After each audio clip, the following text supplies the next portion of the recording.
太尽兴了。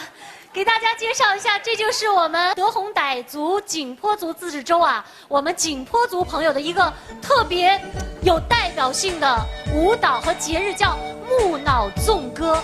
它往往呢是在正月15，农历正月15的前后举办。我们看到了后面大屏幕，就是他们举办的一个盛况，有的时候呢可以达到几万人同时跳这个舞。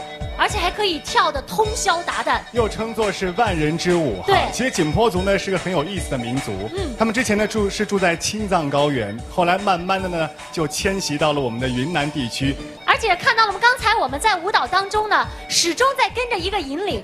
除了这位大胡子大叔之外啊，还有2位的装束特别，就是这边一个绿色的，这边呢还有一个粉色的。这位象征着是太阳，而这位象征着是月亮。他们头上呢戴的都是类似于鸟类的一个头冠。没错。那他们是引领者，这也代表了我们景颇族呢，认为男女是平等的，所以呢，他们一定要族人的男女要平等的对待。是。所以刚才大家一起呢感受了一下这么热闹的一个我们的景颇族的传统节日。